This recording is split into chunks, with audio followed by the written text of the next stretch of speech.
Bismillahirrahmanirrahim. Assalamualaikum warahmatullahi wabarakatuh. Perkenalkan, nama saya Febrianto Wardianto, NIM 20301501050 dari kelas PJJ KRD. Baiklah, pada kesempatan kali ini saya akan mempresentasikan tentang tugas filsafat perkembangan olahraga di sekolah. Dikrus makna perkembangan olahraga di sekolah. Sejarah dengan perkembangan dari waktu ke waktu, perkembangan olahraga di sekolah telah mengalami perubahan-perubahan. Hal ini nampak dari perubahan nama yang digunakan dari periode waktu ke periode waktu lainnya. Perubahan nama tersebut mencerminkan pola, makna, dan bentuk aktivitas olahraga yang dilakukan saat itu. Dalam perjalanan masa sejarah perkembangan olahraga di sekolah, kita mengenal beberapa periode atau beberapa perkembangan, yaitu yang pertama, masa gerak badan pada tahun 1945 sampai 1950. B.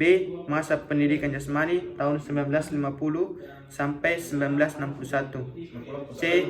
Masa olahraga 1961 sampai 1966. D. Masa olahraga pendidikan pada tahun 1966 sampai 1977. E.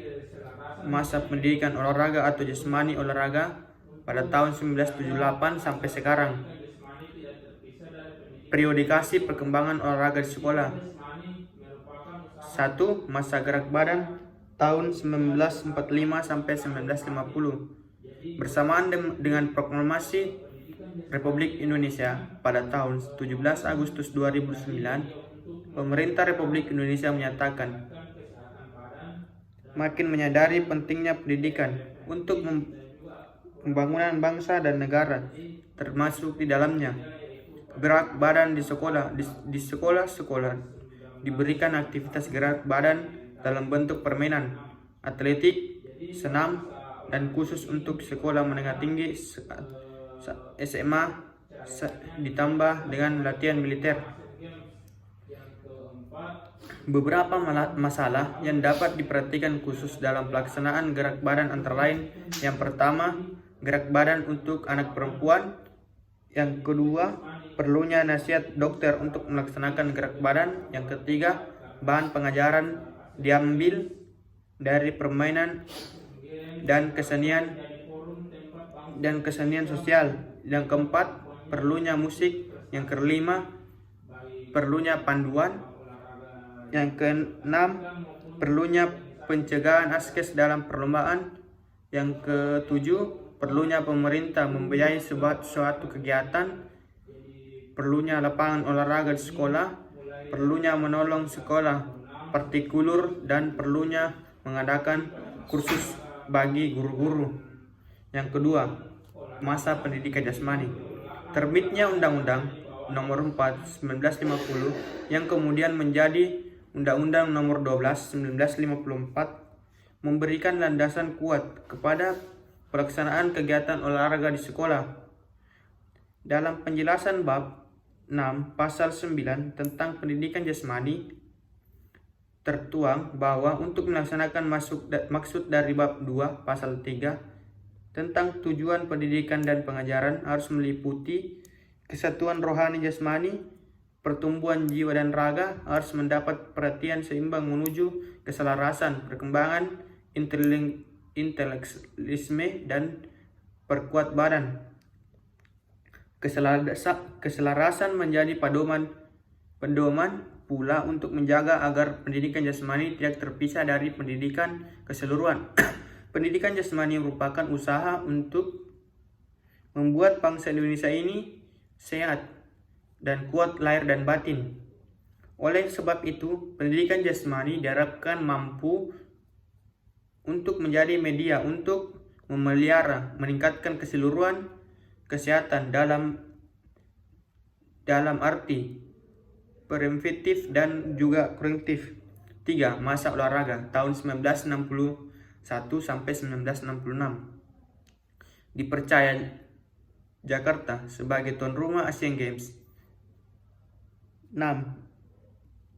Menuai perubahan struktur Departemen Pendidikan dan Kebudayaan. Biro Pendidikan menjadi jawaban. Pendidikan jasmani, perubahan itu secara politis dirasa kurang tepat karena Asian Games diharapkan menjadi forum tempat bangsa Indonesia membuktikan kemampuan dengan mengukir prestasi yang tinggi, baik dalam cabang-cabang olahraga yang dipertandingkan maupun dalam organisasi penyelenggaraan.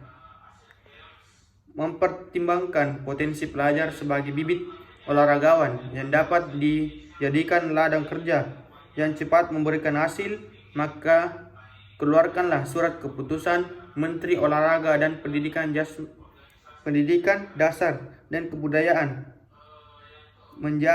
tentang ingin memberikan bimbingan dan pengawasan dalam melaksanakan program kerja. Program tersebut terdiri dari program olahraga wajib dan program olahraga karya. Program olahraga wajib adalah program olahraga yang diberikan kepada siswa sesuai dengan kurikulum dan dilaksanakan menurut jadwal pelajaran sekolah. Sedangkan program olahraga karya adalah program olahraga yang diberikan di luar pengajaran, memberikan kesempatan kepada siswa untuk memberikan bakat, untuk mengembangkan bakatnya. 4. Masa olahraga pendidikan tahun 1966 sampai 1977. Pada masa olahraga pendidikan, pengolahan olahraga berada di bawah Departemen Pendidikan dan Kebudayaan.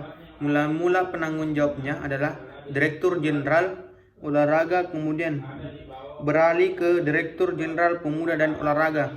Berbagai direktorat yang ada di bawah naungan anak Direktorat Olahraga dan Direktorat Pendidikan Penataan berada di bawahnya.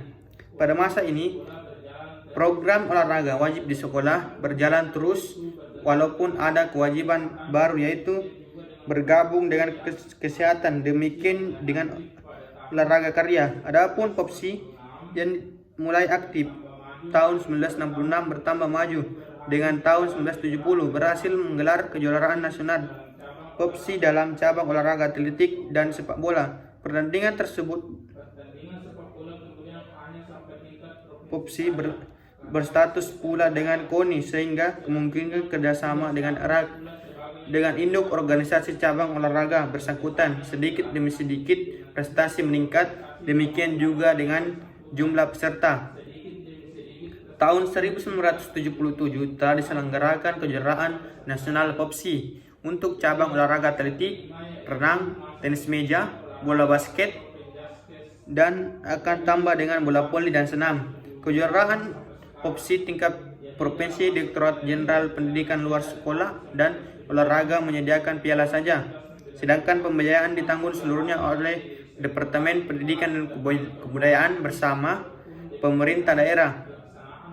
Jelas bahwa kepala kantor wilayah yang sangat menentukan tingkat luas kegiatan POPSI di suatu provinsi serta pelaksanaan olahraga wajib sesuai dengan kurikulum 1975. Dengan adanya Direktorat Jenderal Pendidikan Luar Sekolah, Pemuda dan Olahraga, struktur Departemen P dan K yang digusur tidak hanya SMA tetapi STO yang sebelumnya berada di pengolahan Direktorat Pendidikan Penataan. Proses pemindahan STO ke Direktorat Jenderal Pendidikan Tinggi makan waktu lama karena permasalahannya lebih rumit. Baru pada bulan Mei 1976 STO diintegrasikan dalam IKIP dan menjadi Fakultas Keguruan dan Ilmu Keolahragaan. Titik ini berlaku bagi kota-kota yang ada di IKIP. STO Banjarmasin dan Solo diintegrasikan ke universitas setempat. Masa pendidikan olahraga dan penjas 1978 sampai sekarang. Dalam perjalanan dari 1978 sampai tahun 1995, namun olahraga di sekolah mengalami berbagai perubahan. Walaupun demikian, pelaksanaan olahraga di sekolah tetap ditekan. Pada aspek pendidikan, diartikan kegiatan pemerintah dilaksanakan melalui media kegiatan jasmani disebut olahraga.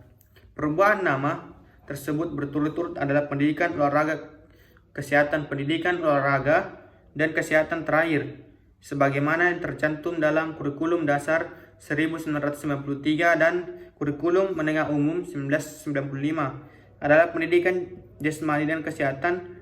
Titik adanya perubahan-perubahan demikian dapat diartikan adanya dinamika yang tinggi dalam konsep penyajian olahraga di sekolah, akan tetapi dari sisi lain dapat diartikan kurang menetapnya konsep penyajian di sekolah. Urgensi penjaskes. Pendidikan jasmani dan kesehatan diberikan di sekolah memiliki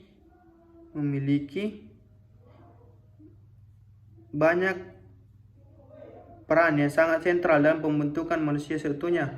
Pendidikan jasmani tidak hanya berdampak positif pada perubahan tubuh anak, melainkan juga perkembangan mental, intelektual, emosional, dan sosial. Diberikannya penjaskes sebagai rangkaian isi kurikulum sekolah bukan tanpa alasan, karena kurikulum yang merupakan seperangkat pengetahuan dan penampilan merupakan upaya sistematis untuk membekali siswa dan siswi peserta didik untuk mencapai tujuan tertentu. Dalam hal ini adalah menjadi manusia yang lengkap dan utuh. Tidak ada pekerjaan yang lengkap tanpa pendidikan jasmani, tidak ada pendidikan jasmani tanpa media gerak, karena gerak dan sebagai aktivitas jasmani merupakan dasar yang dialami bagi manusia untuk belajar mengenal di dunia dan dirinya sendiri. Sayangnya, peran sentral dan makna penting pendidikan jasmani masih berkutat pada tataran konsep literaksi, belum diimbangi dengan kenyataan praktis di lapangan. Banyak faktor pendidikan menyatakan bahwa pendidikan jasmani penting diberikan kepada anak, tetapi dalam kenyataan jam pelajaran harus dipinggirkan. Misi pokok pendidikan jasmani sering belum dapat dipahami oleh banyak orang, sekalipun itu pendidik. Salah satu faktor yang tidak dapat dipungkiri bahwa pendidik jasmani dianggap bidang pelengkap dan dalam posisi yang kurang menguntungkan. Sekian dari video presentasi saya. Lebih dan kurangnya mohon dimaafkan. Wabillahi taufiq wal hidayah. Assalamualaikum warahmatullahi wabarakatuh. Salam olahraga.